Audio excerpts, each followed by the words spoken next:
Commander Vex of the Zephyrian Empire had what he considered to be the greatest tactical mind in 3 star systems. He had conquered 17 planets, enslaved 42 species, and hadn't lost a single battle in his 200-year career. So naturally, when his intelligence division handed him a report about Earth, he was absolutely certain this would be his easiest victory yet. "Sir," his aide Lieutenant Krill had said, "our analysis indicates that Earth's dominant species engages in a curious ritual called Thanksgiving, where they gather in small groups, consume massive quantities of food, and then become lethargic and argumentative." Vex had nodded sagely. "Perfect.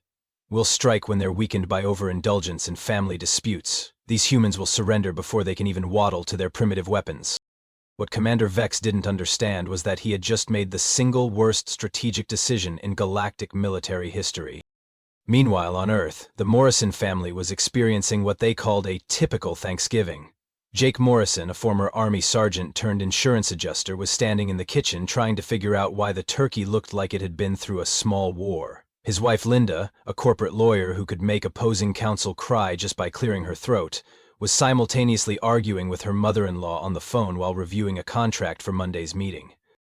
Their 17-year-old daughter Amy was live-streaming her gaming session to about 12 viewers while occasionally shouting helpful suggestions like, "Dad, you're supposed to take the plastic thing out of the turkey before cooking it." And in the living room, Grandpa Joe, who was 83 and had somehow survived both Korea and 60 years of marriage, was explaining to anyone who would listen why the Packers were having such a terrible season. "It's all about the offensive line," Joe was saying to the cat, who appeared to be his only audience. "Back in my day, we knew how to hold a formation." This was the scene that Commander Vex's sensors detected as his massive invasion fleet entered Earth's atmosphere. His tactical computer analyzed the situation and reported, "Energy signatures indicate minimal defensive capabilities. Subjects appear to be engaged in ritualistic food consumption. Probability of successful conquest, 99.7%. Vex smiled, revealing rows of sharp crystalline teeth. "Begin standard invasion protocol. Demand immediate surrender. If they refuse, we demonstrate our superior firepower on a few of their cities. They'll capitulate within the hour." What he didn't know was that the Morrison family had just realized they'd forgotten to buy cranberry sauce. Linda had discovered her sister was bringing her new boyfriend to dinner without asking. Amy's Wi-Fi was lagging during a crucial boss fight, and Grandpa Joe had just started his traditional Thanksgiving story about the time he single-handedly held off an entire platoon with nothing but a broken rifle and what he called pure American stubbornness. In other words, the Morrison family was operating at peak human efficiency. As the first Zephyri ships appeared over major cities around the world, Jake looked up from the turkey and said, "Hey honey, there are some really weird planes outside." Linda glanced out the window while still on the phone. "Those aren't planes, sweetie. Those are obviously alien spacecraft, preparing for what appears to be a coordinated global invasion." She paused. "Mom, I'm going to have to call you back. We're being invaded by extraterrestrials." Amy looked up from her game. "Cool, are they streaming this anywhere? My viewers would love alien content." Grandpa Joe squinted at the ships through the window. "Ha, reminds me of Incheon. Similar tactical formation, though these fellas seem to have better technology. Still, same fundamental mistake." "What mistake is that, Grandpa?" Amy asked, finally paying attention. Joe grinned. "They picked a fight with Americans on a day when we're already fired up for battle." And that was when Commander Vex made his second mistake of the day. He activated the global communication system and delivered what he thought would be a terrifying ultimatum to the primitive species below. The booming voice of Commander Vex echoed across every television, radio, and smartphone on Earth. "Attention, primitive inhabitants of the third planet. I am Commander Vex of the Zephyrian Empire. Your world is now under our dominion. Surrender immediately or face complete annihilation. You have one of your Earth hours to comply." Jake Morrison looked at the turkey, then at the alien ships outside, then back at the turkey. "Well," he said to Linda, "this is either the most elaborate prank show ever, or we're about to have some very unexpected dinner guests." "Jake, be serious," Linda replied, but she was already switching into what the family called her lawyer voice. She walked to the window and shouted up at the nearest ship. "Excuse me, do you have the proper permits for this invasion? Because I'm looking at Municipal Code Section 47B, and I don't see any filed paperwork for extraterrestrial occupation." Amy had immediately started streaming the invasion on every platform she could think of. "Okay guys, so this is happening right now. Alien Invasion, Day 1, Hour 0. Make sure to like and subscribe because this might be my last stream ever. Her viewer count was climbing rapidly. Oh wow, we're already at 1,000 viewers. Hey aliens, if you're watching this, my Venmo is in the description. Commander Vex was monitoring Earth's communications and was genuinely puzzled by what he was seeing. Lieutenant Krill, why is this young human asking for monetary donations during our invasion announcement? Sir, I believe she's attempting to monetize the conquest. It appears to be some form of primitive capitalism mixed with performance art.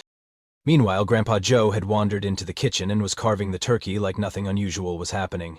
You know, he said conversationally, this reminds me of Christmas 1951. We were dug in near Seoul when the Chinese decided to crash our holiday party. Of course, they didn't have flying saucers, but the principle's the same. What principle is that, Dad? Jake asked, genuinely curious despite the circumstances. Never interrupt a man's holiday meal, Joe replied, pointing his carving knife toward the window. These boys up there just made the same mistake the Chinese did. They think we're going to panic and scatter. What they don't realize is that Americans get real cranky when you mess with our food traditions. Linda had finished reviewing what appeared to be interstellar law on her phone. Jake, I need you to get the good china out of the cabinet. Honey, we're being invaded. Why do you need the good china? Because, Linda said with the smile she usually reserved for opposing counsel, I'm about to negotiate the most important deal of my career, and presentation matters. Amy, stop streaming for 30 seconds and help me set extra places at the table. Mom, I'm at 1,500 viewers now. This is going viral. Sweetie, if we don't handle this correctly, there won't be an internet left to go viral on. Up in his command ship, Vex was becoming increasingly confused by the humans' response. Most species either surrendered immediately or began panic fleeing. These humans seemed to be having a family meeting. Sir, Lieutenant Krill reported, we're detecting unusual activity from the residents below us. The older male is preparing food. The adult female appears to be researching legal precedents. The juvenile's broadcasting our invasion to other humans across the planet and somehow gaining followers. And the elderly male is telling stories about previous military conflicts while carving what appears to be a deceased avian creature. Are they mocking us? Vex demanded. And he honestly don't know, sir. Jake had moved to the front door and opened it, looking up at the ship hovering over their house. Hey, he called out. You folks up there hungry? Because we've got a 20-pound turkey down here, and Linda made enough sides to feed a small army, which I guess you technically are. Amy immediately pointed her phone at her dad. And that's my father, everyone, treating an alien invasion like a neighborhood barbecue. This is peak dad energy right here. Linda joined Jake at the door, holding a stack of papers. Also, I've been reviewing the legal code for interplanetary relations, which I found on something called the Galactic Justice Department website. Apparently, any species attempting to claim sovereignty over an inhabited world must first engage in formal diplomatic negotiations with the planetary government. Have you filed the appropriate paperwork with the United Nations? Commander Vex's headache was getting worse. Lieutenant, what is she talking about? Sir, I'm reading the same document. It appears that under Galactic Law, Article 7, Subsection 12, military conquest without prior diplomatic engagement is considered illegal. Illegal? Yes, sir. Punishable by up to 50 cycles in a rehabilitation colony, and a fine of 10 million galactic credits. Meanwhile, Grandpa Joe had wandered outside with a plate of turkey and was looking up at the ship with professional interest. You know, your tactical formation is pretty solid, but you're making the same mistake MacArthur made in Korea. You're fighting the wrong war. What do you mean, wrong war? Amy asked, still streaming. Well, Joe said, taking a bite of turkey, they came here expecting to fight our military. But it's Thanksgiving. Our military's at home with their families, just like us. So instead of fighting soldiers, they're fighting families. And son, let me tell you something about American families. He grinned up at the ship. We've been preparing for this kind of battle our whole lives. What happened next would later be studied in military academies across 17 galaxies as either the most brilliant psychological warfare campaign in history or the most accidentally effective defense strategy ever recorded. Linda had finished reviewing the legal documents and was now standing in the front yard with a bullhorn she'd borrowed from their neighbor. Attention, Zephyrian Command. I represent the Morrison family legal defense team, and I need to inform you that your current invasion violates no fewer than 12 interplanetary treaties, including the Universal Accord on Civilian Holiday Protection. There's no such thing as a Universal Accord on Civilian Holiday Protection, Lieutenant Krill whispered to Commander Vex. Are you sure about that? Vex whispered back, because Linda's confidence was genuinely unsettling. Meanwhile, Jake had gone into the garage and emerged with what Amy recognized as his "dad fixing things" expression. "Amy, honey, keep streaming, but point the camera over here. I want to show these alien fellows something." "Dad, what are you doing?" "Well, I noticed their ships are using a standard electromagnetic pulse propulsion system. Very efficient, very advanced." Jake had pulled out his toolbox and was walking toward the ship. "Unfortunately, they seem to have the same fundamental design flaws my brother-in-law's fancy European car, which is over-engineered and vulnerable to percussive maintenance." Jake picked up a hammer from his toolbox. "Hey, alien guys, this might sting a little." He threw the hammer with the casual precision of a man who'd spent 20 years in the army and another 20 years fixing things that broke around the house. It struck what appeared to be the ship's main sensor array, which immediately started sparking and making alarming beeping sounds.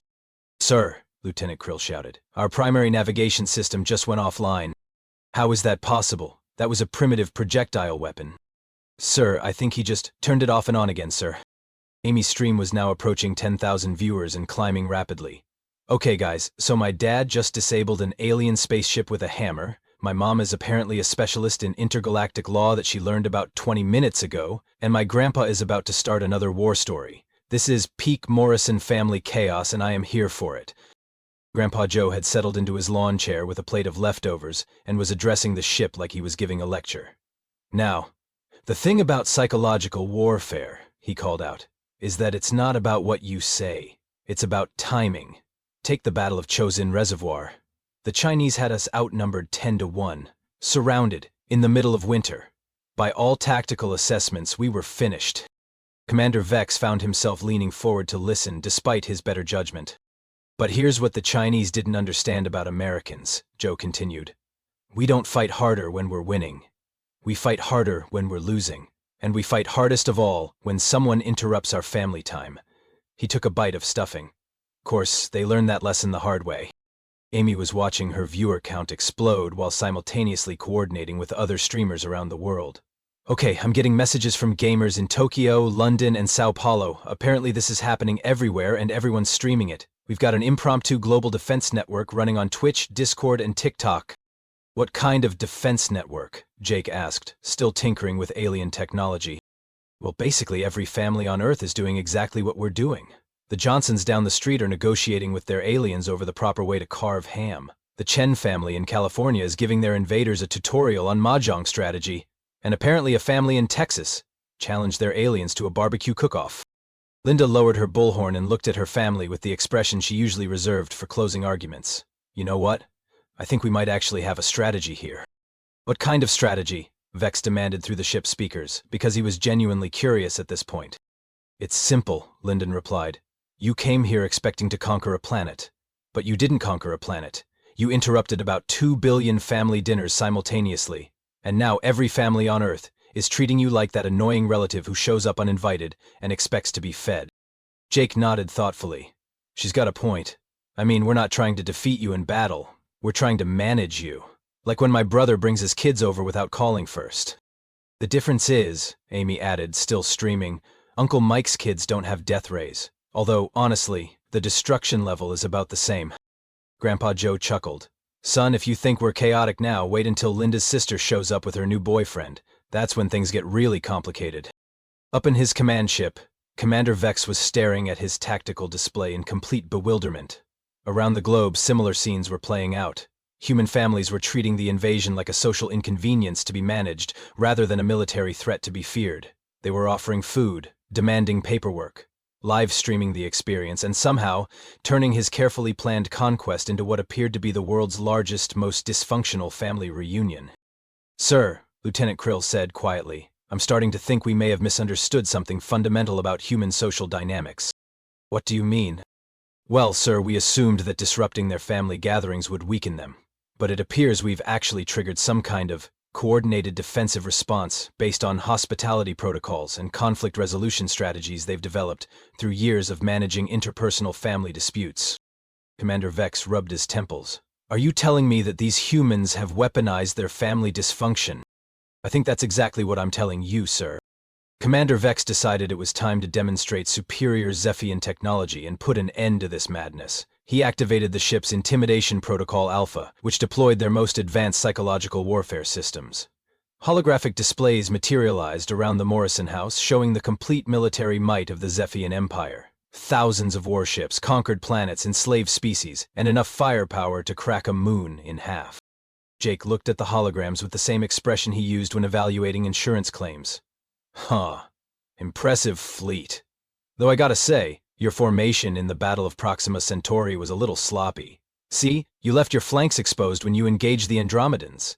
Basic tactical error. How do you know about the Battle of Proxima Centauri? Vex demanded. Oh, Grandpa Joe's been explaining it for the last 10 minutes. Apparently your strategy is identical to something called the Schlieffen Plan, which didn't work out too well for the Germans in World War I either. Commander Vex looked at his tactical officer. How does the elderly human know about classified military operations? Sir, he's been providing detailed commentary on 17 different battles from our holographic display. His analysis is actually quite accurate. And somehow he's relating each one to American football strategies. Meanwhile, Linda had finished taking notes and was approaching the ship with a clipboard and her most professional smile. Excuse me, Commander Vex. I've completed my preliminary review of your invasion documentation, and I'm afraid there are several procedural issues we need to address before we can proceed. Procedural issues? Well, first, you failed to file a declaration of hostile intent with the Galactic Mediation Council. That's a Class C violation right there. Second, your invasion permit application is missing, page 47, subsection J, which requires a detailed environmental impact assessment. And third, I don't see any documentation that you've completed the mandatory conflict resolution counseling that's required for all interplanetary disputes under the Peaceful Coexistence Accords of Stardate 4721. Lieutenant Krill was frantically checking his database. Sir, she's right about the Peaceful Coexistence Accords. I'm showing that as mandatory for all Level 5 civilizations. Are we a Level 5 civilization? Yes, sir. We got promoted last year after the Betelgeuse campaign. So what happens if we don't have the proper documentation? According to Article 12, sir, any military action taken without proper paperwork is considered a civil matter rather than a military engagement, which means it falls under interplanetary small claims court jurisdiction. Commander Vex felt a headache coming on. Small claims court? Linda nodded professionally. I specialize in civil litigation, Commander. I'd be happy to represent you in the proceedings, though I should mention that my retainer fee is quite reasonable, 500 galactic credits per hour, plus expenses. Amy had been listening to all this while managing her stream, which was now approaching 50,000 viewers and had somehow become the unofficial coordination center for Earth's defense.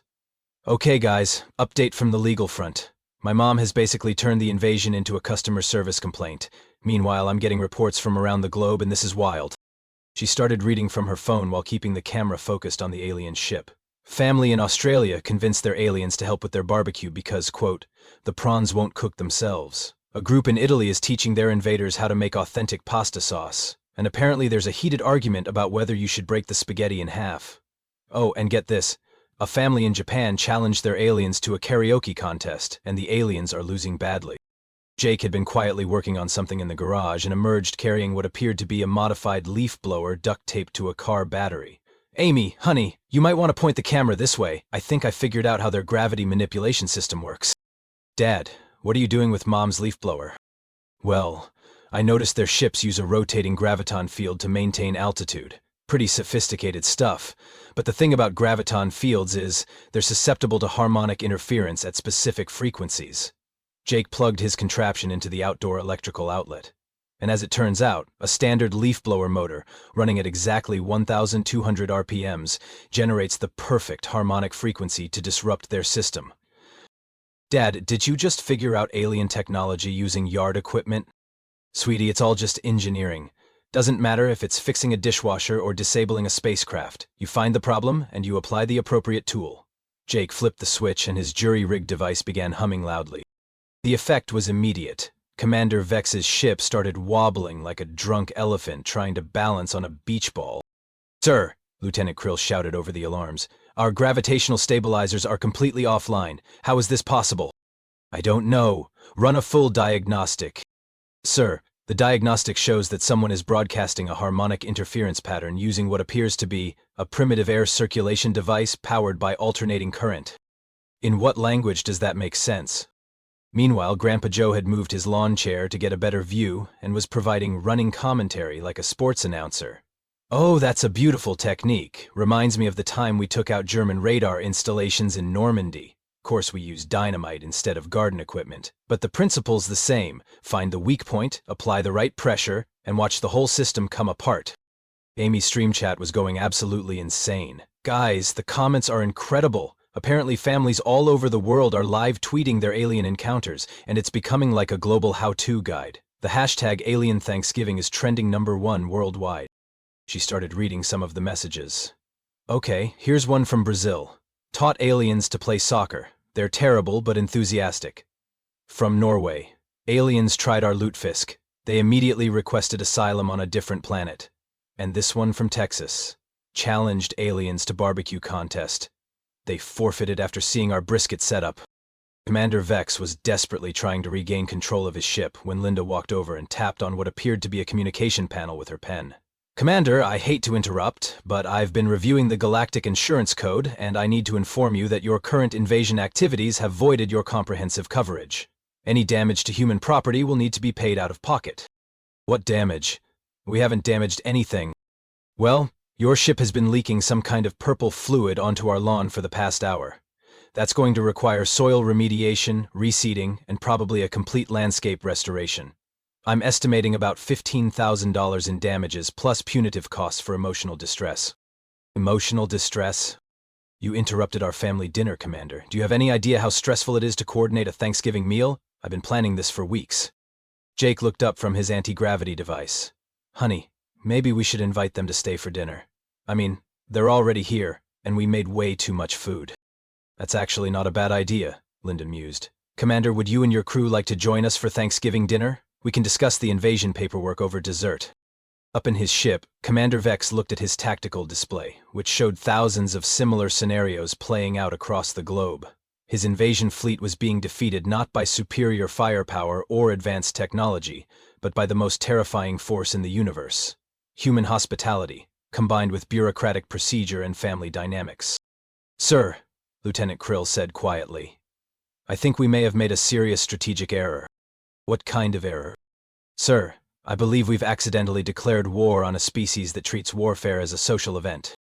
What happened next would forever change how the Zephyrin Empire viewed the concept of primitive species. Because just as Commander Vex was trying to process the fact that his technologically superior invasion force was being dismantled by a family armed with yard equipment and legal paperwork, Linda's sister Karen arrived.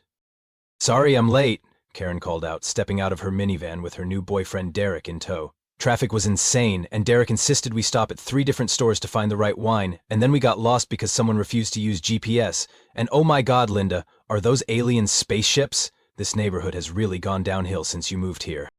Amy immediately swung her camera toward her aunt.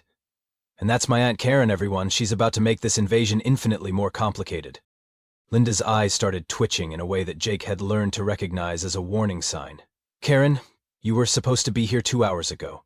The turkey is cold, Grandpa Joe has been asking about you every 15 minutes, and as you can see, we're in the middle of a first contact situation with an alien civilization." "Well, excuse me for having a life, Linda. Not all of us can just sit around the house all day playing lawyer." Commander Vex watched this exchange with growing fascination and horror. "Lieutenant Krill, are they having a territorial dispute?" "I believe it's more complex than that, sir. From what I can determine, the sisters' arrival has triggered some kind of pre-existing conflict dynamic that appears to be completely independent of our invasion." "Is that normal for humans? I'm beginning to think everything they do is normal for them, sir." Derek, meanwhile, had noticed the alien ships and was doing what Linda privately referred to as Derek being Derek. He walked up to Jake with the confident smile of a man who sold insurance and thought that qualified him to handle any situation. "Hey there, Jake, buddy. Derek Morrison? Wait, that's weird. We've got the same last name, but we're not related, right? Anyway, Derek Sullivan. So, aliens, huh? You know, I was in sales before I got into cryptocurrency, and the thing about negotiation is you've got to establish dominance right from the start." Jake stared at Derek with the expression he usually reserved for people who tried to explain his own job to him. "Derek, these are highly advanced beings with weapons that could turn us into cosmic dust." "Right, but here's the thing about aliens. They're probably just like regular customers, you know. They've got needs, they've got problems, and they're looking for solutions. I bet I could sell them a premium extended warranty package on those spaceships. Amy's viewer count had now broken 100,000, and the comments were flowing too fast to read. Okay guys, my Aunt Karen just showed up with her new boyfriend Derek, and Derek thinks he can sell insurance to the aliens. My dad looks like he's about to have an aneurysm, and my mom has that expression she gets right before she destroys someone in court. This is about to get so much worse. And it did. Karen had noticed that Linda was holding legal documents and immediately assumed this was about the ongoing family dispute over their mother's china.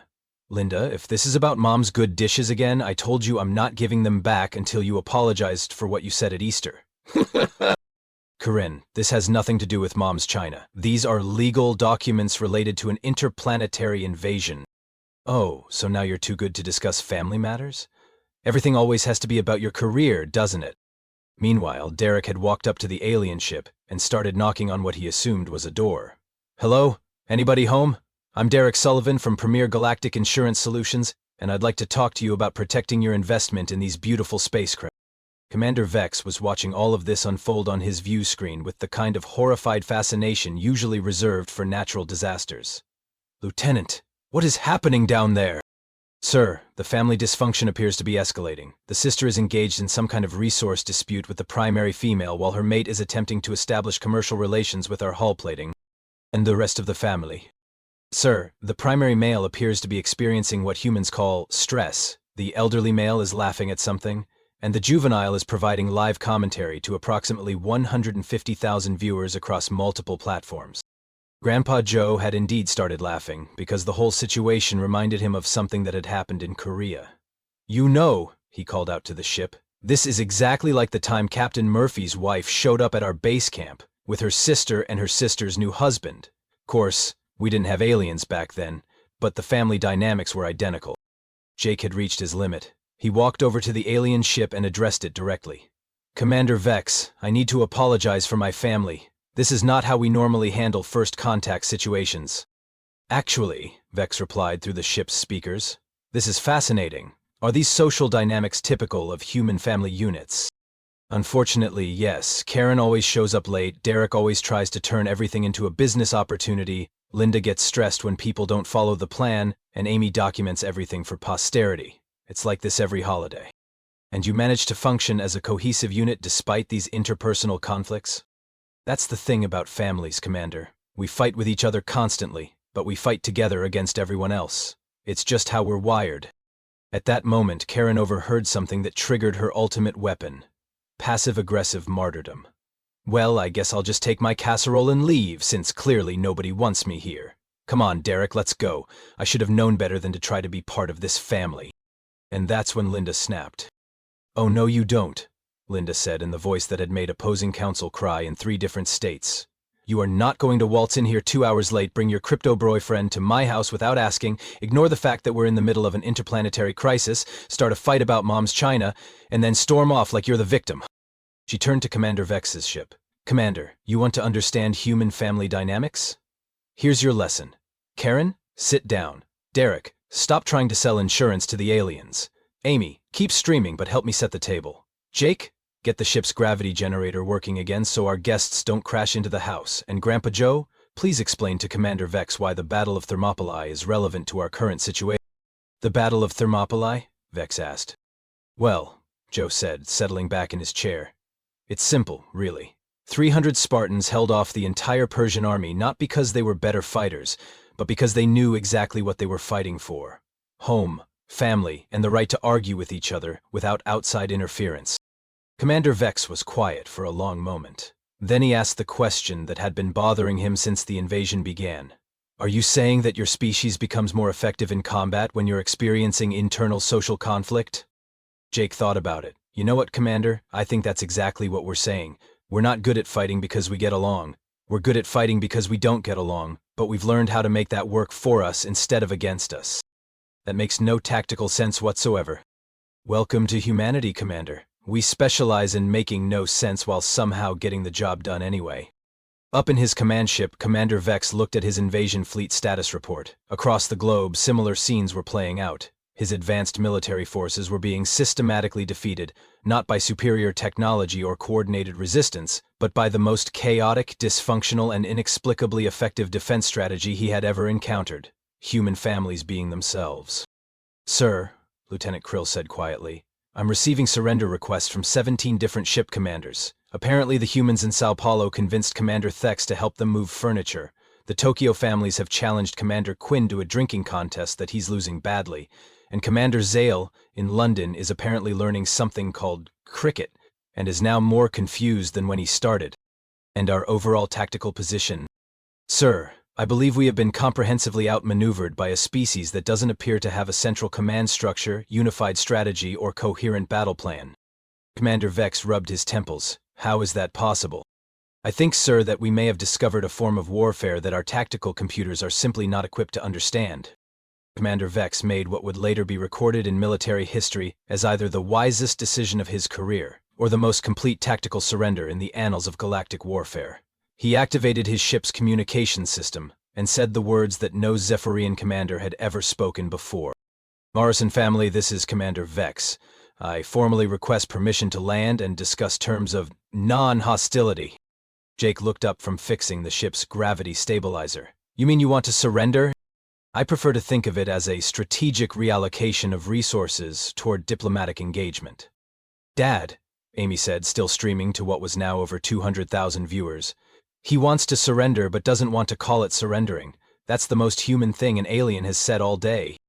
Linda had finished organizing her legal documents and was reviewing what appeared to be an interplanetary peace treaty template she'd found online. "Commander, I've prepared a preliminary agreement for your review. Article 1 establishes Earth as a sovereign planet under the protection of the Morrison Family Legal Defense Fund. Article 2 outlines the terms for cultural exchange, including mandatory participation in human holiday traditions. And Article 3 specifies that any future invasions must be scheduled at least 30 days in advance, with proper documentation filed in triplicate." "Filed with whom?" "With me, obviously. I am Earth's self-appointed Secretary of Interplanetary Relations. My rates are very reasonable." Derek, meanwhile, had somehow managed to set up what appeared to be a folding table with business cards, and was addressing the alien ship through a battery-powered megaphone he'd retrieved from his minivan. "Commander Vex, Derek Sullivan here. I know you're probably thinking about your post-invasion insurance needs, and let me tell you, space is a dangerous place. Asteroids, solar flares, hostile alien encounters, you never know what's going to happen out there. But with our Platinum Galactic Coverage Plan, you'll have peace of mind knowing that your fleet is protected against acts of God, acts of war, and acts of incredibly dysfunctional human families." "Is he serious?" Vex asked. "Unfortunately, yes," Jake replied. "Derek takes every social situation as a networking opportunity. Last Christmas, he tried to sell life insurance to the mailman.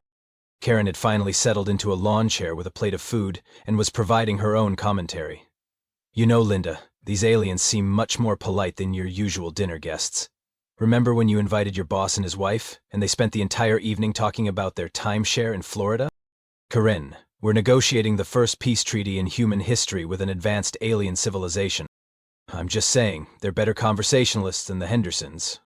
Grandpa Joe had been quietly observing the alien ship with the professional interest of someone who had spent 70 years thinking about military strategy. Finally, he stood up and walked over to address Commander Vex directly. "Son, can I give you some advice?" "Yes, elderly human. Your tactical insights have been surprisingly accurate. The thing is, you came here looking for a war, but what you found was a family. And the difference between those two things is everything. Wars end when somebody wins or loses. Families just keep going, generation after generation, arguing and laughing and taking care of each other no matter what happens." Joe paused to take a sip of coffee from his World War II veteran mug. "Now, you can keep trying to conquer us, but that means you'll be fighting families forever. Or you can join the family, which means you'll be arguing with us forever. But here's the thing about being part of the family. We'll argue with you, but we'll also defend you. And son, after what I've seen today, I think you'd rather have us on your side than against you." Commander Vex was quiet for a long moment. Then his ship began to descend, landing gently in the Morrison's front yard with a soft humming sound. A door appeared in the side of the ship and Commander Vex emerged. He was about 7 feet tall, with crystalline skin that shifted colors in the sunlight, and he moved with the careful precision of someone who had spent centuries in military command. But when he spoke, his voice carried a note of something that sounded remarkably human. exhaustion mixed with curiosity. "Morrison family," he said formally. "I present myself for, what is the human term? Dinner?" Amy immediately focused her camera on the first alien to set foot on Earth in recorded history. "Okay guys, this is actually happening. We're about to have alien turkey. The internet is about to break." Linda stepped forward with her professional smile and extended her hand. "Commander Vex, welcome to Earth. I'm Linda Morrison, and on behalf of humanity, I'd like to formally invite you to Thanksgiving dinner. Fair warning, we're probably going to argue about politics. Someone will definitely bring up embarrassing childhood stories, and Derek will try to sell you something before dessert." "Triple Del," the two men said. "Push forward. Terrifying." "Welcome to the family," Jake said, shaking the commander's hand with a grip that made the alien's crystalline skin shimmer. "Hope you're hungry, because Linda made enough food to feed an army, which I guess you technically brought." As they walked toward the house, Commander Vex looked around at the Morrison family with something approaching wonder. "I must ask, is this level of chaos typical for your species?" "Oh, this is nothing," Amy laughed, still streaming. "Wait until you meet Mom's side of the family at Christmas. Uncle Bob brings his karaoke machine, Cousin Michelle always starts crying about her ex-husband, and Great Aunt Dorothy tells the same stories about the Great Depression that somehow always end with advice about proper sock storage. Your family gatherings sound like psychological warfare."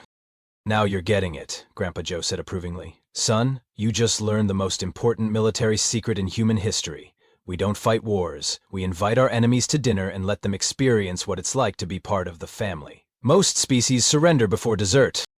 As they entered the house, Lieutenant Krill's voice crackled through Commander Vex's communication device. "Sir, I'm receiving reports from the rest of the fleet. Commander Thex in Sao Paulo has agreed to help the Santos family move their piano in exchange for Feijoada recipes. Commander Quinn in Tokyo is apparently now the honorary uncle in the Tanaka family and has been invited to their daughter's wedding. And Commander Zale in London has been adopted by the Whitman family and is learning to play cricket, though he still doesn't understand the rules. And our overall strategic position? Sir, I believe we have been comprehensively defeated by the most effective peacekeeping strategy in galactic history.